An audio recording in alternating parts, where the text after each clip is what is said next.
Mesdames, Mesdemoiselles, Messieurs, bonsoir et je souhaite que vous passiez avec nous un très agréable moment. Alors allons-y. Let's do it. I have good news for you. C'est le de la Formule Express. J'adore ça. Ah bon? Oh, fais pas chier. On essaye? Allez. Vous regardez mon cou, commissaire? Pas précisément. Vous m'excuserez si je vous fais lever à l'eau, un de ces jours. Tu n'as pas à t'excuser. Je serai là.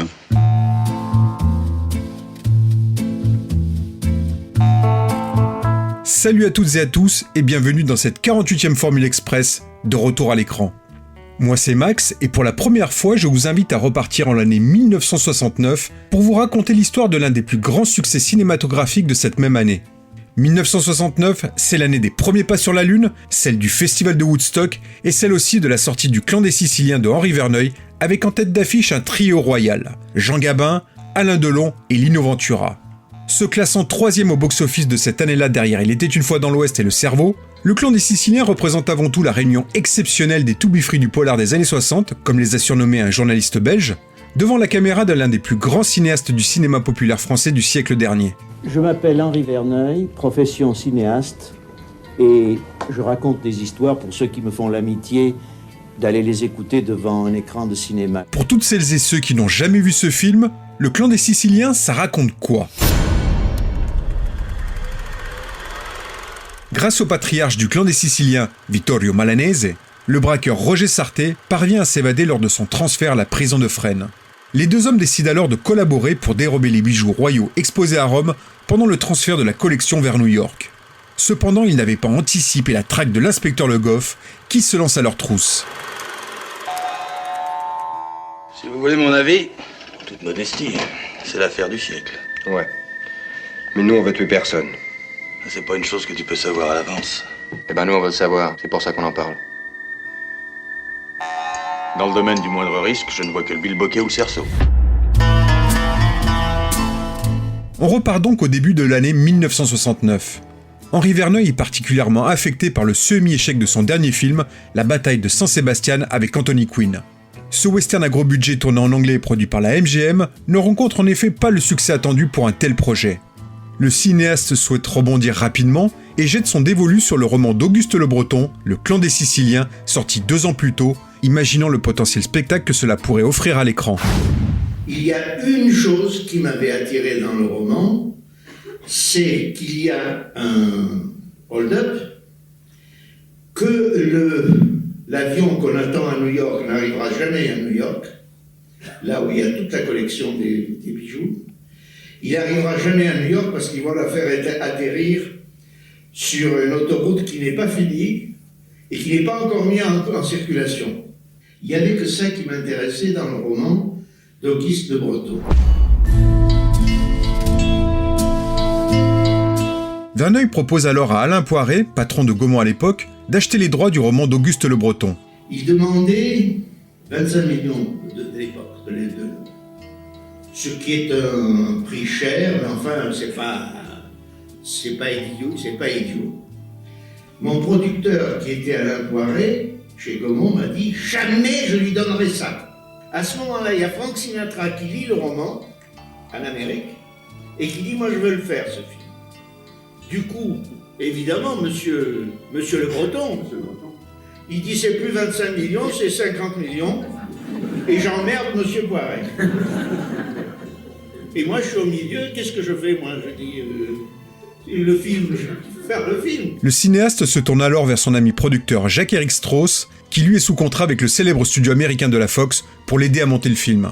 Strauss dévore le roman Nue Nuit et contacte directement dès le lendemain Auguste Le Breton pour en acheter les droits sans négociation. Bien évidemment, l'auteur accepte.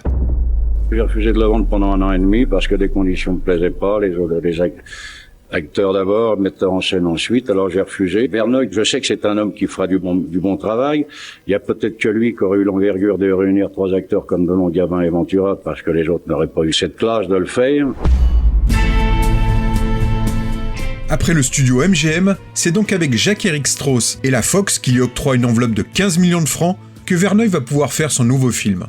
Un projet ambitieux qui matche avec la stratégie des majors américaines à l'époque. Il fut un temps, pas si lointain, où les Américains investissaient beaucoup d'argent dans le film français. Leur société, Metro-Goldwyn-Mayer, 20th Century Fox, Columbia, avaient des succursales en France, et c'était l'argent américain, c'était le dollar américain qui arrivait, non pas pour faire des films en anglais, mais pour faire des films français. Verneuil s'associe alors avec José Giovanni, lui-même déjà scénariste et réalisateur de nombreux polars à succès, pour écrire l'adaptation du roman d'Auguste Le Breton. Quelques semaines plus tard, Strauss lit le premier jet et n'est pas vraiment convaincu du résultat.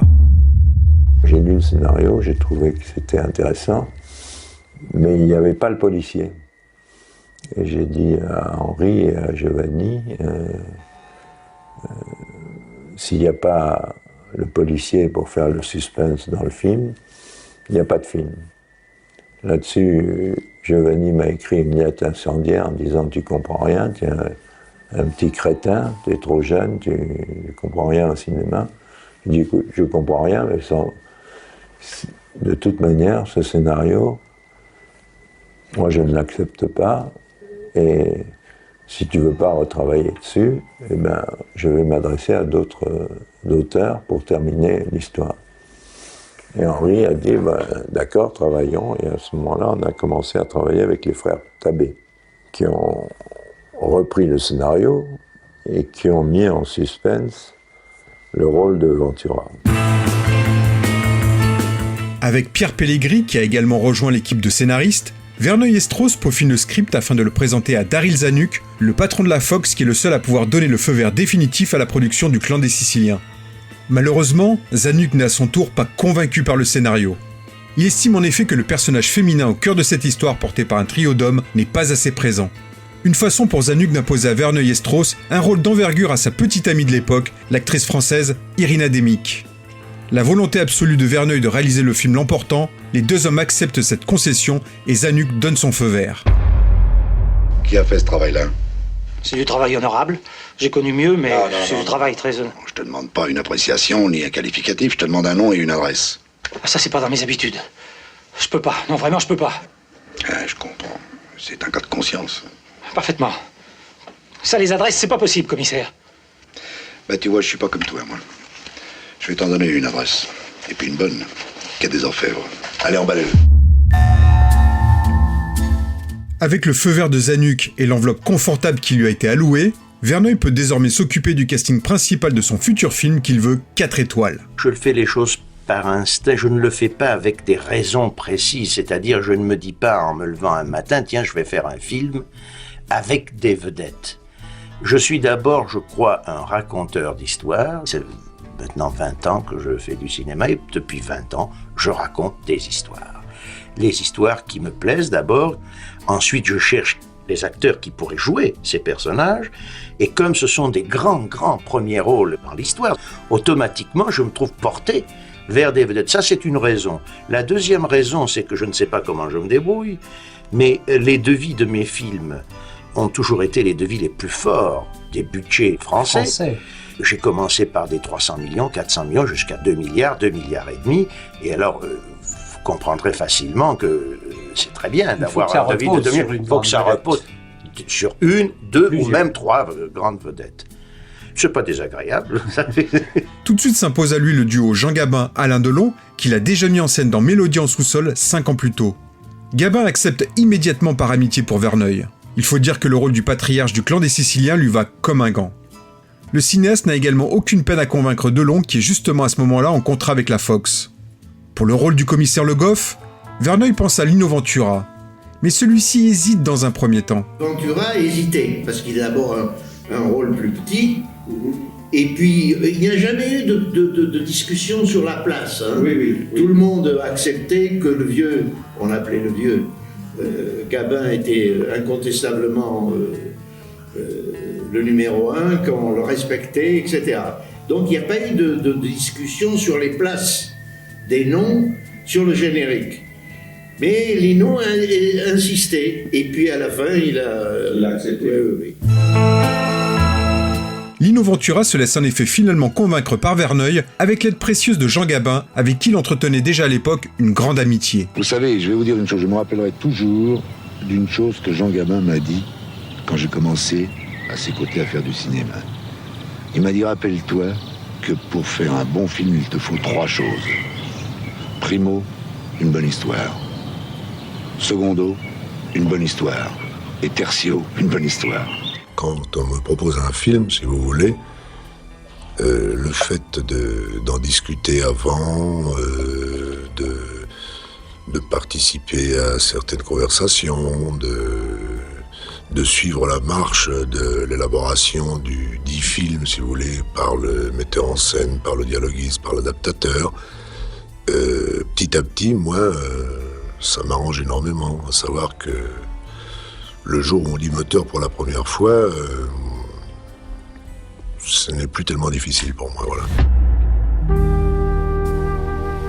Gabin, Delon, Ventura, c'est du lourd, du très lourd. Surtout pour le budget du film, qui explose déjà à cause des cachets réclamés par les acteurs. Mais pas question de les remplacer pour rester dans les clous pour Verneuil. Daryl Zanuck, le patron de la Fox, demande alors au cinéaste de tourner le film en 2 versions, une française et une anglaise, pour permettre de compenser cette hausse de budget par une sortie sur le sol américain. Un système également adopté à l'époque pour d'autres productions françaises financées par des studios américains, comme s'en souvient Bernard Stora, assistant réalisateur du Clan des Siciliens. C'est un système qui a existé à cette époque. Il y a un certain nombre de films qui se sont tournés comme ça. Moi, j'ai fait, en tant qu'assistant, le ballet de Verneuil que j'ai fait, c'est-à-dire Le Clan et Le Casse. Le Cercle Rouge qui a été tourné comme ça. Je sais Coury a tourné Le Cerveau en double version, etc. Bon, c'est une idée de l'époque. On pensait que ça aiderait la pénétration du cinéma français aux États-Unis. Je crois que ça n'a pas été très concluant. Vous comprenez, toutes les langues n'ont pas le même rythme. Le français est plus lent, les Américains, surtout dans des films policiers, des films noirs, parlent à toute vitesse. Donc de toute façon, il y a quelque chose qui ne fonctionne pas, qui n'est pas après ça. Le comédien qui double en américain est obligé de se couler malgré tout dans le rythme de parole des Français. C'est pas un très bon système, c'est un système un peu boiteux. We want to be sure. That's why we're talking about it. Listen, if you want candy, go rob some old lady's candy store. Well, personally, I trust the engineer. He sounds okay to me. This is a professional job. You're the one I don't trust. Ce système oblige donc Verneuil à une préparation des plus méticuleuses pour mettre en boîte les 2 versions dans le temps de tournage initialement prévu. Cette contrainte de tourner son film en 2 versions n'effraie pas le cinéaste, bien au contraire. Déjà habitué à préparer longuement le tournage de ses films, ne laissant aucune place à l'improvisation une fois les prises de vue débutées. Oui, eh bien pour chaque film, ma préparation est minutieuse. Je ne dis pas que c'est la meilleure, je dis que c'est ma méthode. Il y en a d'autres, il y en a qui improvisent. Moi, c'est très très très préparé. Mes plans sont absolument précis, avec la caméra, ce que doit faire la caméra, ce que doit faire les acteurs, ce qui ne m'empêche absolument pas, une fois que je suis sur le terrain, de reconsidérer tout ça, mais à l'intérieur de la mise en scène qui a été prévue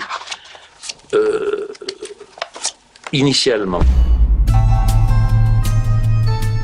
Mars 1969. Le tournage approche et Verneuil n'a plus de nouvelles d'Alain Delon depuis la signature de son contrat.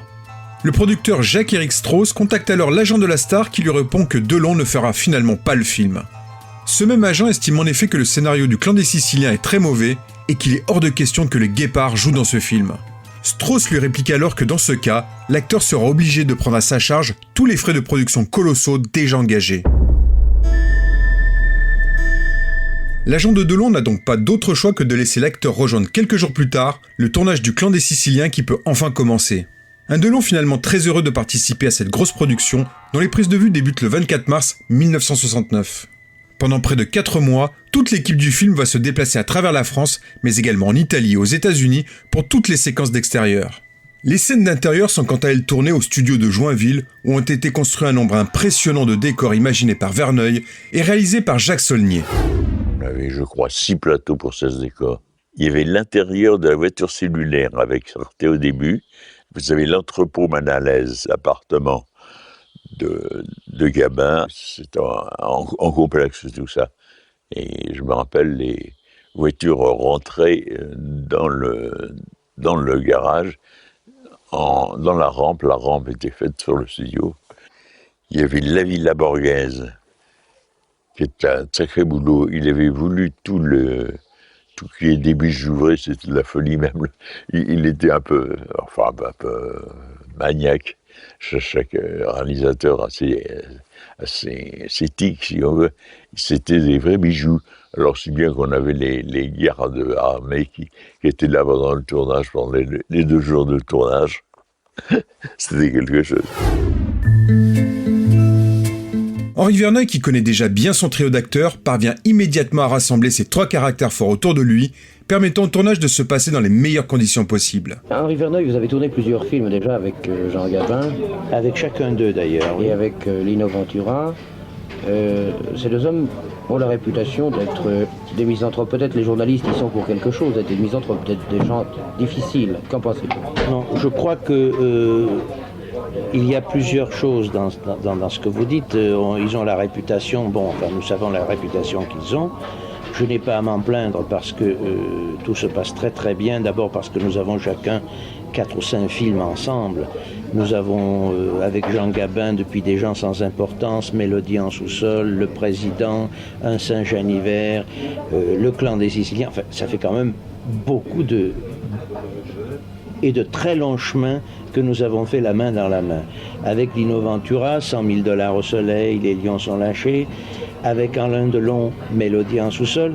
Ce qui fait que quand je retrouve les 3, si vous voulez, sur un plateau, il y a une grande amitié, une grande affectueuse amitié, et ça arrange beaucoup les choses. La séquence la plus compliquée à tourner est celle de l'atterrissage de l'avion contenant les bijoux sur une autoroute déserte. Une séquence techniquement impossible à réaliser en conditions réelles pour des questions de sécurité et de coût. L'arrivée des effets numériques étant encore lointaine, Verneuil va redoubler d'ingéniosité pour réaliser cette scène avec les moyens de l'époque. En effet, le Boeing n'a pas atterri sur l'autoroute.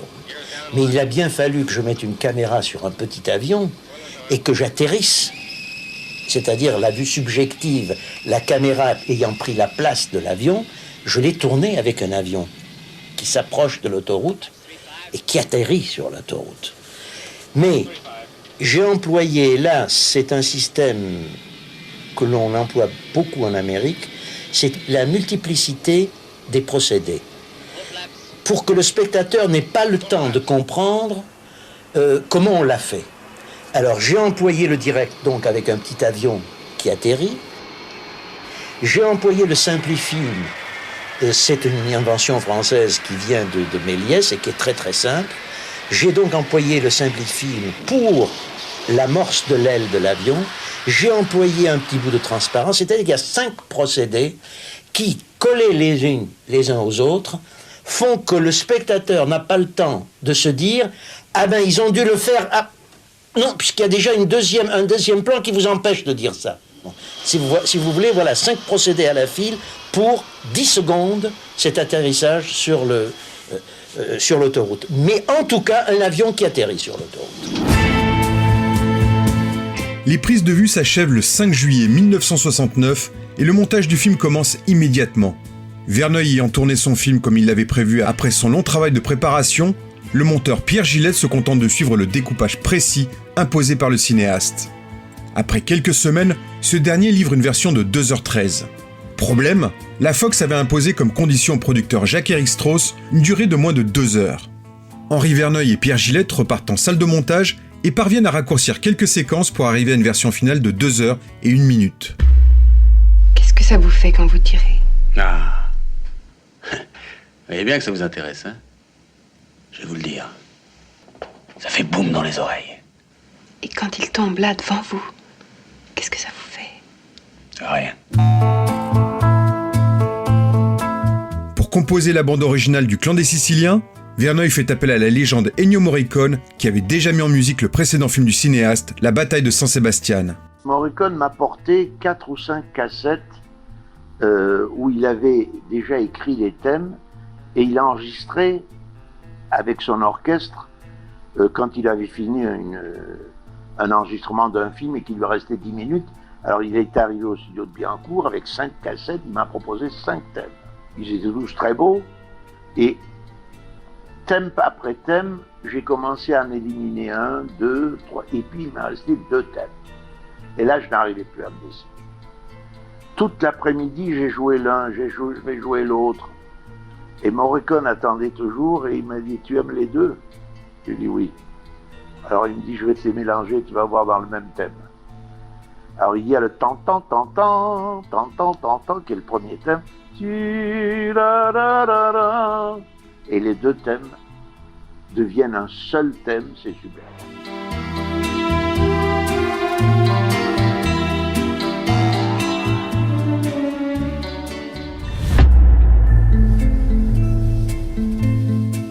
Après une avant-première en grande pompe à Marseille en présence du trio Gabin, Delon, Ventura, Le Clan des Siciliens sort le 5 décembre 1969.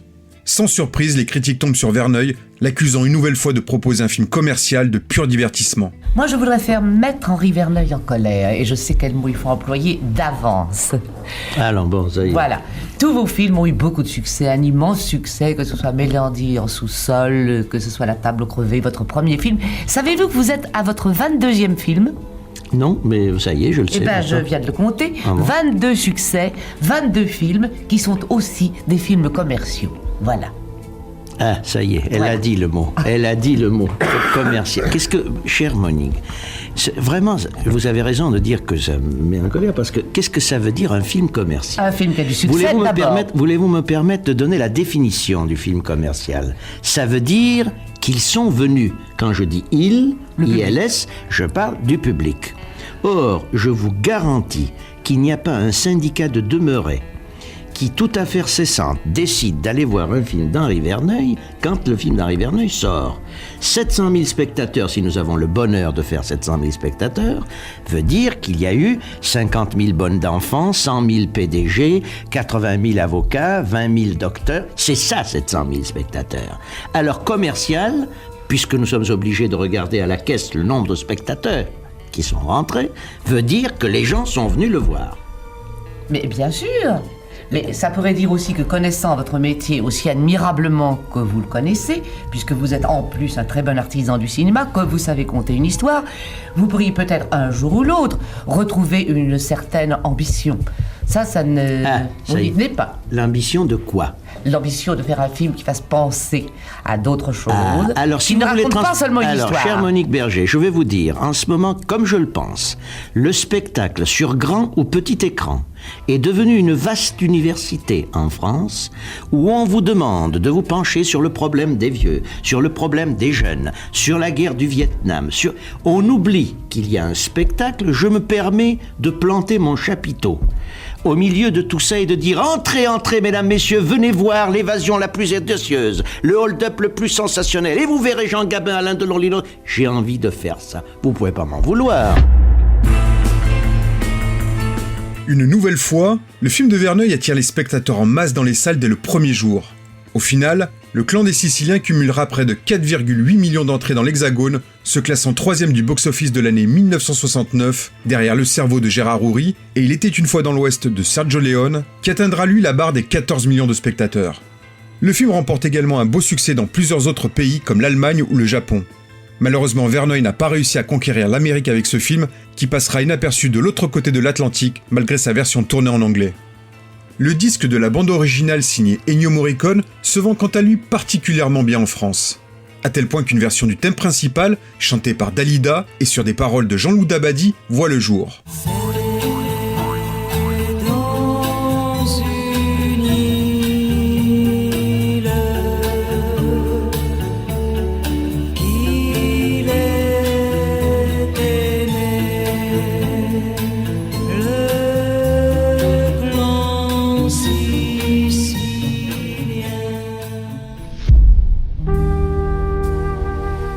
Verneuil poursuivra sa carrière avec succès jusqu'en 1992 en réalisant majoritairement des films dans la même veine dite commerciale, dont 4 avec Jean-Paul Belmondo. Parmi ceux-là, on peut citer Peur sur la ville et Le corps de mon ennemi, 2 films dont je vous avais déjà parlé dans de précédents épisodes. Le cinéaste nous quitte au début de l'année 2002, nous laissant une filmographie riche de 34 longs métrages. Pour voir Le Clan des Siciliens sur support physique, il existe des éditions DVD et Blu-ray parues chez Fox. Le film est également disponible en VOD. Pas de trace par contre sur les plateformes SVOD.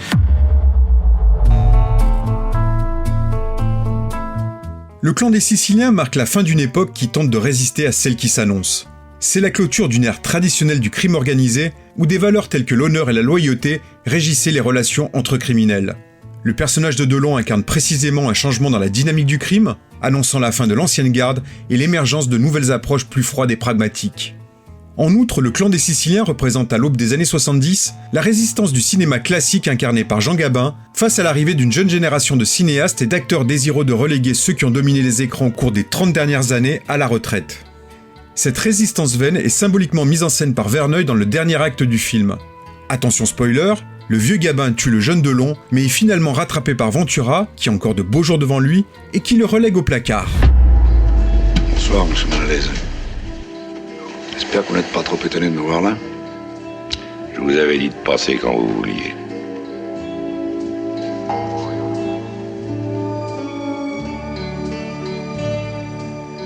On dirait que vous avez encore eu de la chance. Si on peut dire. Alors, on y va ? On y va. Voilà, c'est la fin de cet épisode consacré au Clan des Siciliens. Tous nos précédents épisodes sont toujours disponibles sur notre site retouralécran.fr, sur YouTube et sur les meilleures plateformes de podcast et de streaming musical. À très bientôt. Si je devais résumer ma vie aujourd'hui avec vous, je dirais que c'est d'abord des rencontres. C'est vrai que je ne vis que le cinéma. Pour être aimé, il faut être aimable. Vous voulez un chocolat? C'était pas ma guerre. Back and full force. Quelle est votre devise? Je m'appelle Bond. James Bond. Vous délirez totalement là. C'est ça qui permet de voyager à travers le temps. La vie a plus d'imagination que nous. J'espère que je ne vous apprends rien. Vous êtes un mélancolique. Mélancolique, mon cul.